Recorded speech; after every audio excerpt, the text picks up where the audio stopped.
दादाजी, आप इतनी स्वीट हो, पर क्या हम इस मैटर को थोड़ा साइड में रख सकते हैं अभी के लिए? वैसे ही मेरे सर पे काम का इतना लोड है अभी मेरी कंपनी फाइनेंशियल क्राइसिस से बाहर निकली है। मुझे अभी कंपनी पे ध्यान देना है, ना कि बच्चे पे। बेटा, तुम चाहती हो कि मैं इस बात को साइड में रख दूं? अरे 2 साल से ज्यादा हो गया तुम्हारी शादी को। कई बार तुम्हारा IVF प्रोसेस फेल हो चुका है, उसके बाद भी तुम जल्दी में नहीं हो। अरे लोगों को जवाब मुझे देना पड़ता है, ताने मुझे सुनने पड़ते हैं। अरे ऐसा है ना, आगे से लोगों को जवाब खुद ही दे दिया करना। दादाजी प्लीज, मुझे इस टॉपिक पे अभी बात नहीं करनी। अनन्या, अपनी पसंदीदा पास्ता देखकर अनन्या के चेहरे पर स्माइल आ गई। पहली बार अभिनव की तरफ से अनन्या को केयर फील हुई। हालांकि अभिनव तो ऐसा 2 साल से कर रहा था, पर अनन्या ने अभिनव को ध्यान से देखा ही कहाँ था। आज देखा तो पास्ता जैसी छोटी चीज भी उसे भा गई। अभिनव और अनन्या की आंखें टकराई और अनन्या ने धीरे से थैंक यू कहा। अभिनव को भी एहसास हो गया था कि अनन्या के दिल में घर बनाने के सफर में वो एक कदम आगे बढ़ गया है। अनन्या इस पल में इतना खो गई थी कि उसने अपने दादाजी के डिससैटिस्फाइड लुक को पूरी तरह से इग्नोर कर दिया। अभी के लिए तुम्हें फिजिकल एग्जामिनेशन की जरूरत नहीं है, हम इसके बारे में कभी और सोचेंगे। मैं भी ठीक है, जैसे तुम बोलो। अभिनव अपनी खुशी पूरी तरह जाहिर नहीं कर पाया। ये बहुत बड़ा दिन था। अनन्या ने अभिनव के लिए अपने दादाजी के सामने स्टैंड लिया, वो भी इतनी बड़ी बात पर। उसे मामला बनता दिख रहा था। न चाहते हुए भी अनन्या अभिनव की ओर आकर्षित होने लगी थी।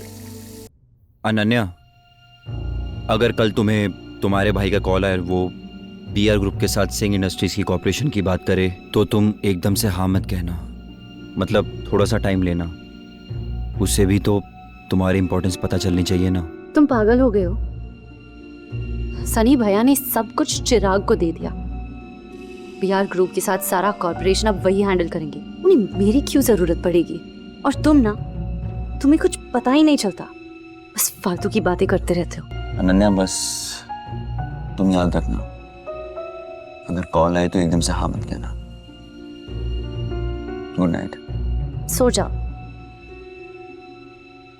अपनी बात कहने के बाद अभिनव सो गया। जैसे तैसे अनन्या ने अपने आप को संभाला और लाइट बंद करने के बाद वो भी सो गई। अगले दिन जब अनन्या अपने काम से घर से निकल गई तो उसके पीछे पीछे अभिनव भी होटल सफायर की तरफ निकल पड़ा। अभिनव ने अपनी असली पहचान सबसे छुपा कर रखी थी।